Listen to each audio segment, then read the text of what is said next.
इस गलतफहमी से बाहर आ जाए कि अभी तो 4 साल हैं। ये 4 साल नहीं है, ये 4 घंटे का समय है आपके पास। इस गफलत में मत रहिएगा कि हो जाएगा। ध्यान रखिएगा, 1000 साल के बाद उनको सनातनियों की ताकत का अंदाजा हुआ है। उनको एहसास हो गया है कि राजा दाहिर सेन के बाद जो सिंध का राजा था, जो पाकिस्तान चला गया, सिंध, राजा दाहिर को किसने मारा, यह पूरी कहानी है। राजा दाहिर सेन के बाद भारत की धरती के ऊपर 2014 में पहला हिंदू राजा आया है। मैं ये कहने से नहीं शर्माता। वो हिंदू राजा इसलिए है कि उसने हिंदू होते हुए जो सनातन से कनेक्टेड है, हर वही काम कर रहा है जो भारत के संविधान में है। इसलिए भारत की धरती पर, लोकतांत्रिक और रिपब्लिक धरती के ऊपर जो एक इस्लामिक राज को बसा दिया गया था, उसने पहली फुर्सत में उसे कुचल दिया है। ये ताकतें जो पूरे देश में सवाल खड़े कर रही हैं, जो नारे लगा रही हैं, हम जिन्ना वाली आजादी चाहते हैं, पाकिस्तान से रिश्ता क्या, ला इलाहा इल्लल्लाह, जो याकूब मेनन की नारे लगा रहे हैं, जो दुनिया भर में वहां की औरतें जिन्हें आप कहते हैं ये बेचारी बुजुर्ग महिलाएं हैं, बुजुर्ग कोई भी हो, बुजुर्ग ही होता है, उसके प्रति हमारे मन में कोई दुराभाव नहीं है। लेकिन अगर आप ये तकरीर करेंगी कि हिटलर का हाल वही होगा, जो हिटलर की चाल चलेगा वो हिटलर की मौत मारा जाएगा, इस पे भी मेरा कोई विरोध नहीं है। आप सरकार का विरोध करें, किसी व्यक्ति विशेष का विरोध करें, किसी पार्टी का विरोध करें, यह आपका अधिकार है। लेकिन 2020 का भारत का विरोध नहीं करने देगा। आप आइडिया ऑफ इंडिया को नहीं तोड़ सकते हैं। एक महिला की स्पीच सुनिए, वो अपनी स्पीच में कह रही है कि ए जालिमों, यानी सत्ता और इस सत्ता के साथ खड़े होने वाले लोगों को वो ए जालिमों करके एड्रेस करती है। और इतनी फिलॉसफिकल बात ऐसे ही हल्के में नहीं कही जाती है, उसके पीछे बड़ा नैरेटिव होता है।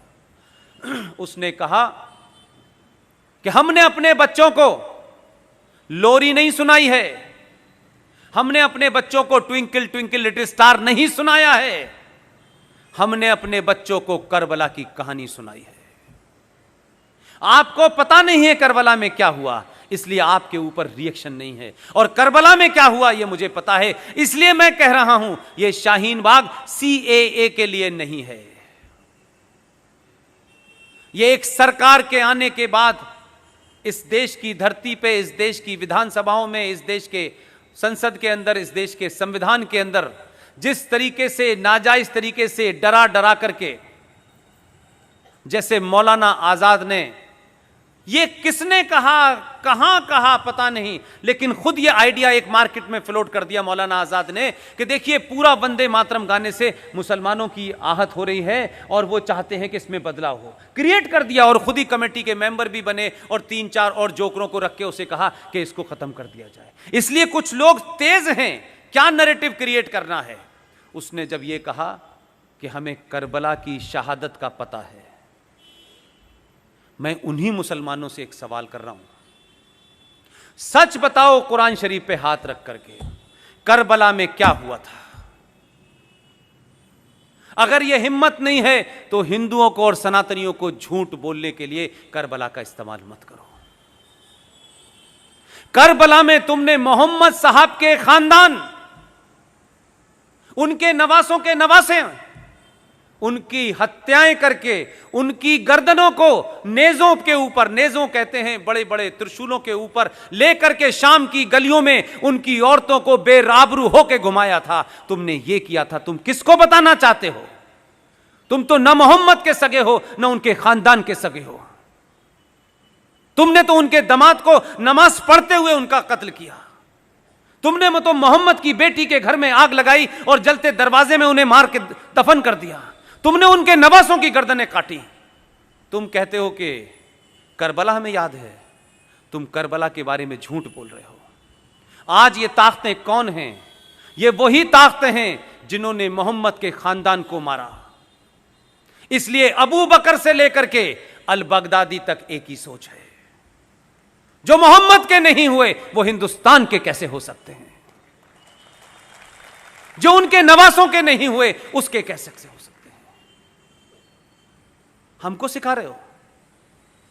हमने तो और हमारे डीएनए में तो राजा दाहिर सेन का इतिहास नहीं पढ़ा है तुमने, और मक्कार इस देश के इतिहासकारों ने पढ़ाया नहीं है, और हमें यह जिज्ञासा नहीं है कि हमारे पूर्वज कौन थे। राजा दाहिर सेन सिंध का आखिरी राजा था, उसका इतिहास पढ़ लेते तब भी मुसलमान अपनी मुंह नहीं खोलता आपके सामने। मोहम्मद साहब के परिवार में नवासों के नवासे जो भी रह गए थे, राजा दाहिर सेन ने अपने किले में उनको छुपा करके शरण दी। लेकिन बदकिस्मती और ट्रेजेडी देखिए कि कासिम जो चला था वहां से, पूरा नाम उसका क्या है, मोहम्मद बिन कासिम।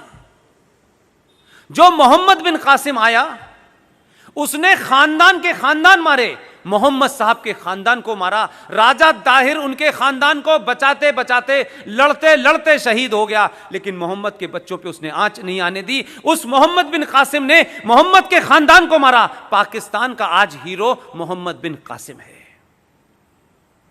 कहां के मुसलमानों हो और किस जगह के मुसलमानों हो, हमारे मुसलमान होने पे मुझे शक है। और मेरा शक इसलिए है, जो मुसलमान हैं पूरी दुनिया में, जो कुरान को मानते हैं, जो शरिया को मानते हैं, जो हदीस को मानते हैं, वो मुसलमान होने का पाखंड नहीं करते। तुम मुसलमान नहीं हो, तुम इस धरती पे मुगलों द्वारा अत्याचारों के सामने तुमने तलवार के सामने शलवार पहन ली थी। तुम कन्वर्टेड हो, इसलिए तुम मोहम्मद के बारे में नहीं जानते। लेकिन हिंदुस्तान में पॉलिटिकली मुसलमान होना एक फायदे का सौदा है। सत्ताएं डरती हैं, लोग डरते हैं, समाज डरते हैं, नाजायज मांगों को लोग मान लेते हैं। इसलिए तुम असली मुसलमान नहीं हो, तुम कन्वर्टेड मुसलमान हो। इसलिए तुम सही इतिहास नहीं बताते। तुम्हारा इतिहास मोहम्मद बिन कासिम से नहीं होता। तुम वो बुज़दिल लोग हो कि तुम्हारे पूर्वजों ने लालच के मारे या तलवार के डर से अपना धर्म छोड़ के मजहब में चले गए थे। मैं ये बात आपसे इसलिए कह रहा हूं, जब वो आपको डराते हैं, आप तलवार से डर जाते हैं, आप फतवे से डर जाते हैं, तो कभी आप भी तो उनसे सवाल पूछो कि पागलों और जाहिलों, तुम किसको डरा रहे हो?